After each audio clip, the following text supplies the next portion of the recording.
Understanding huge market trends. देखो, market trend को समझने के लिए बहुत इंपॉर्टेंट है ये समझना कि मार्केट किस तरह से, कैसे और क्या नेचर में रिएक्ट करती है। अगर आप पीछे आओगे, ये 1 मंथ का चार्ट है। अगर आप पीछे आओगे, ये सारे फॉल को स्टडी करोगे, जब जब मार्केट गिरा है यहाँ से यहाँ तक, ठीक है, इस जगह से यहाँ तक, जब जब मार्केट गिरा है तब तक कितना परसेंट गिरा है आप देखो।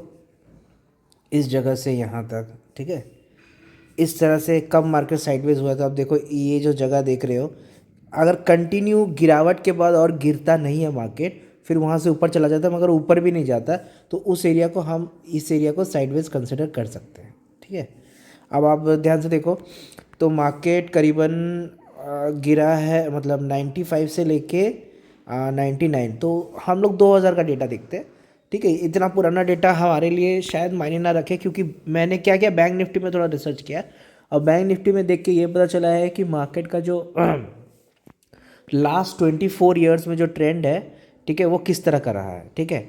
देखिए, मार्केट में एक जनरल रिट्रेसमेंट और एक फॉल को कैसे डिफाइन किया जाता है। अगर 20% से ऊपर मार्केट गिर रहा है तो उसको भाई जनरल रिट्रेसमेंट नहीं कह सकते, उसको हम लोग फॉल कह सकते हैं, क्योंकि ऐसा हुआ है कि मार्केट ने ह्यूज अप ट्रेंड्स में 17% या 12%, 18% का जनरल रिट्रेसमेंट किया, तो उसको हम लोग फॉल नहीं कह सकते।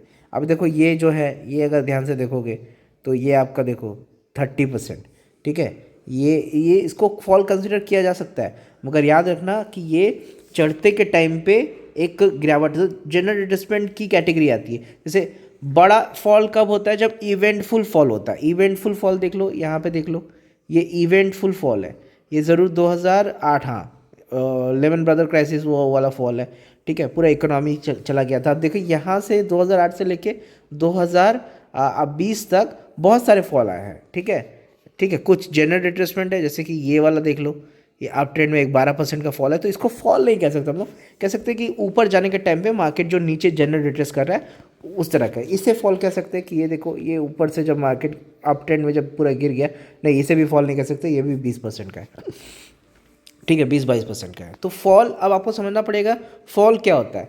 देखिए, मैंने कुछ नोटिस किया है, नोटिस ये किया है इन्फॉर्मेशन के हिसाब से, कि मार्केट में कुछ कुछ जो फॉल होता है ना, अगर आप बैंक निफ्टी देखोगे तो कुछ कुछ जो फॉल होता है ना, वो कंटिन्यू कर जाती है, कंटिन्यू कर जाती है, ऐसे कि अगर आप देखो यहाँ पे जो डेटा है वो 2000 से है, ठीक है।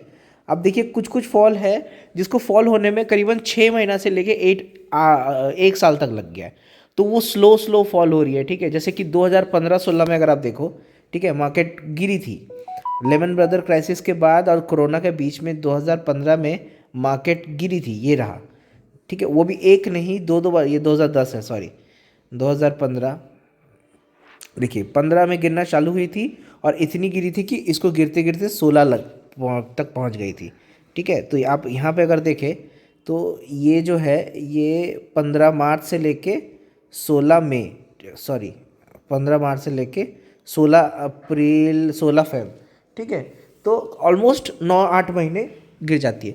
तो ऐसा जो गिरावट है ना मार्केट का, ये अमूमन क्या होता है, इवेंटफुल नहीं होता गाइस। ये क्या होता है, इसका रीज़न क्या होता है, इवेंटफुल क्यों नहीं होता ये।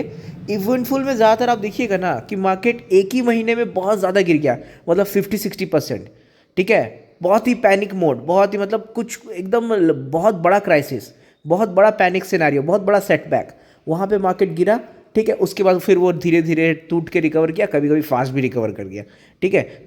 तो जितना तेज़ी से मार्केट गिरेगा उतना ज़्यादा गिरेगा ये मैं नहीं कह सकता, मगर ज़्यादातर तेज़ी से जब मार्केट गिरता है तो वो 30-40% से ज़्यादा गिरता है। 50-69 तक भी मार्केट को मैंने गिरते हुए देखा, बैंक निफ्टी को 69%, ठीक है। ये जो कोरोना का फॉल था ये 50% था, मगर 2008 में शायद 69% तक मार्केट फॉल कर गई थी अपने टॉप से। तो अगर आप देखें, देखिए 70-69, देखिए क्या बोला, 69%। तो मैंने सारा कैलकुलेशन किया है, तो मैं उस कैलकुलेशन को अपने लिए, किसी और के लिए नहीं, अपने लिए थोड़ा सा, ताकि मुझे याद रहे हमेशा, मैं थोड़ा सा बोलना चाहूँगा। तो जनरल फॉल होता है जो कि 20% से नीचे होता है, एवरेज फॉल रेट हम लोग को निकालना है, तो total fall by total years करेंगे तो फॉल आ जाएगा। तो मैंने क्या किया है, जितनी बार मार्केट गिरी है उस सारे फॉल को मैंने क्या किया है, ऐड करके एक परसेंटेज निकाला है। तो जो टोटल परसेंटेज है, अब चाहे वो 30 बार गिरे, चाहे वो, मैंने जनरल रिटर्न को छोड़ दिया गाइस, 24 ये सब वो सब मैंने नहीं किया है, ठीक है। मैंने जनरल रिटर्न को छोड़ दिया है, मैंने फॉल को सिर्फ कैप्चर किया है। तो अप ट्रेंड में जो जनरल रिटर्न होता है उसको कैप्चर करके कोई फायदा नहीं है, ठीक है। तो अब देखो हम लोग क्या कर रहे हैं, अंडरस्टैंड कर रहे हैं ट्रेंड को। तो 404.47% मार्केट टोटल फॉल किया है, टोटल ईयर्स है इसका 10, ठीक है, मतलब 10 सालों में ये फॉल किया है। 2008 में किया है, 2010 में 11 में फॉल किया है, 2015 में फॉल किया है, 16 में फॉल किया है, ठीक है। 2020 का फॉल है, 2020 के बाद सिर्फ 2 बार जनरल रिट्रेसमेंट किया है, और 2021 में कुछ 24% जैसा फॉल किया है, मगर उसको फॉल नहीं कहेंगे। 20% के ऊपर मतलब कहने का मतलब है 30-35 के ऊपर, ठीक है। तो एवरेज फॉल रेट जो है वो 43.59 है, मतलब कि हर बार जब मार्केट गिरता है, फॉल करता है, तो अक्सर 40% तक वो गिर सकता है। इसका रीज़न ये है कि कभी कभी मार्केट 30-35% गिरा है, कई कई मार्केट 60% भी गिरा है। तो वो एवरेज फॉल में आ गया है कि अमूमन 40% तक मार्केट गिर सकता है, और 40% गिरने को एक अच्छा फॉल हम लोग मान सकते हैं, जिसके लिए, मगर अब फॉल के दो नेचर होते हैं, दो नेचर को समझना बहुत ज़रूरी है। पहला नेचर ये है कि कोई भी फॉल जो 1 साल 8 महीने 10 महीने लगा रहा है गिरने में, उन फॉल में हम लोग को एक बाइंग तरह का ट्रेंड भी देखने को मिलता है। बाइंग मतलब वो फॉल डायरेक्टली नहीं गिरती, वो किसी पैनिक से नहीं गिरती, वो बहुत सारे इवेंट्स को मिलाकर एक कंटिन्यूसली, जब मार्केट में थोड़ा सा कैश की कमी हो जाए, जब मार्केट थोड़ी मंदी चले, जब इकोनॉमिक्स में कुछ मेजर क्राइसिस हो जाए, जब जनरल ग्रोथ बंद हो जाए, ठीक है, जो कि अभी हो रहा है।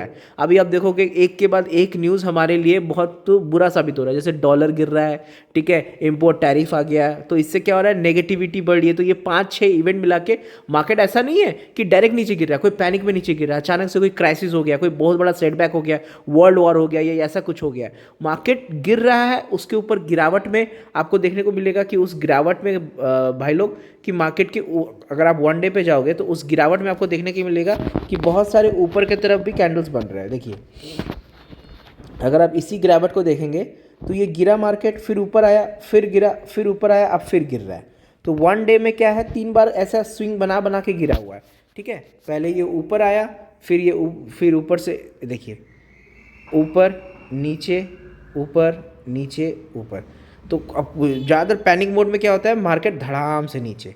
तो ऐसा ये अभी तक सिनारियो नहीं बना है, थैंकफुली, ठीक है। तो ये वो गिरावट है जो मतलब धीरे धीरे आपको सताएगी, और ये ज़्यादा बुरा है मैं कहूँगा।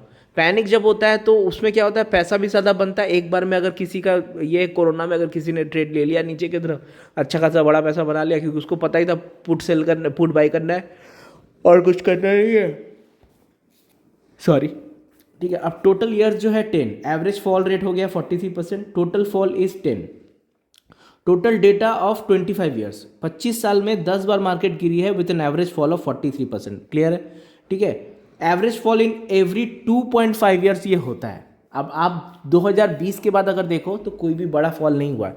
अगर ये वो फॉल नहीं है जो मैं एक्सपेक्ट कर रहा हूँ, तो फिर आने वाले दिनों में तो ज़रूर एक बहुत बड़ा फॉल देखने को मिल सकता है, चाहे वो पैनिक के सिनेरियो हो या इवेंट फॉल हो। मतलब कोई एक बुरा साल आने वाला है, या यही वो बुरा साल है जिसके बारे में हम लोग बात कर रहे हैं, ठीक है। क्योंकि अब मेरे को ऐसा लगता है कि ये एरिया, अगर आप देखो ध्यान से, अगर ये एरिया चैलेंज हो गया, अगर ये एरिया चैलेंज हो गया गाइस, ये एरिया चैलेंज हो गया नीचे की तरफ, ये तो बैंक निफ्टी है।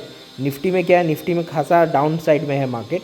बैंक निफ्टी में अभी भी थोड़ा स्कोप है कि वो रिकवर करे, क्योंकि बैंक निफ्टी अभी यहीं पर ही है और निफ्टी नीचे की तरफ आ गया। तो ये एरिया अगर रिकवर हो गया गाइस, मतलब नीचे चला गया, इसके नीचे अगर चला गया, तो I am expecting more 30-20%, I am expecting more 20% at least fall.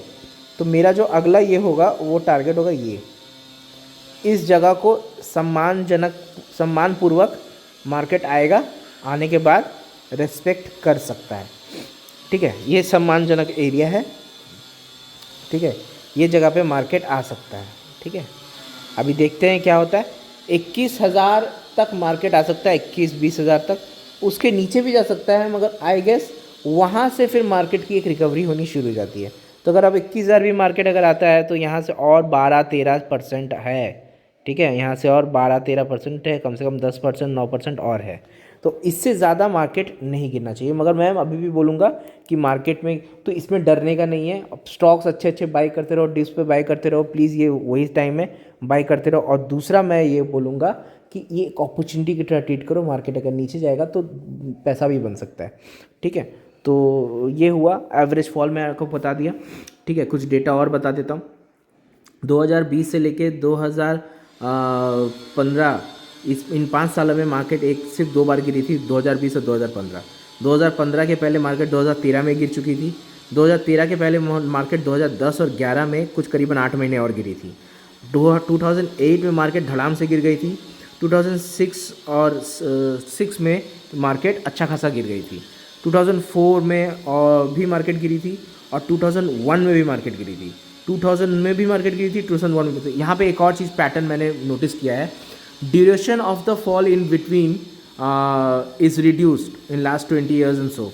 मतलब क्या हुआ है कि पहले जब मार्केट गिरती थी हर 2 साल में उसका पूरा गारंटी था कि गिरना ही है। मगर क्योंकि 2000 में इंडियन इकोनॉमी और अभी की इंडियन इकोनॉमी में बहुत खासा फ़र्क है, इसीलिए ये जो ड्यूरेशन है हर 2 साल में मार्केट का गिरने का, ये धीरे धीरे कम हो गया। अगर आप शुरू के टाइम में देखोगे तो मार्केट 2000 में गिरी है, 2001 में गिरी है, 2004 में गिरी है, 2006 में गिरी है, 2008 में गिरी है, 2010 में गिरी है। मतलब हर 2 साल में पहला 10 साल मार्केट गिरी है। और ऐसा नहीं कि कम कम गिरी है। मार्केट 2000 में 31%, 2001 में 40%, 2004 में 34%, 2006 में 33%, 2006 में दिसंबर की तरफ जुलाई में 33% गिरी है, और 2006 में दिसंबर की तरफ 27% गिरी है। तो ये जो ईयर है ना, ये खासा गंदा ईयर है। 2008 में मार्केट 69.80% गिर गई है। उसके बाद 2010-11 में 42%, उसके बाद जून में मार्केट गिरी, अगस्त और जून के महीने में 2013 में 38%, उसके बाद 2015-16 में 36%, और उसके बाद 2020 में 50.74% कोरोना। तो हम लोग ये एक्सपेक्ट कर सकते हैं। तो ये जनरल रिट्रेसमेंट है। मार्केट टूटी है, टूटना पड़ता है, कोई भी चीज़ को ऊपर जाने के लिए नीचे आना पड़ता है। सो डरने की कोई बात नहीं है, पैसे कमाने का देखो और डिप्स को बाय करो। Thank you so much.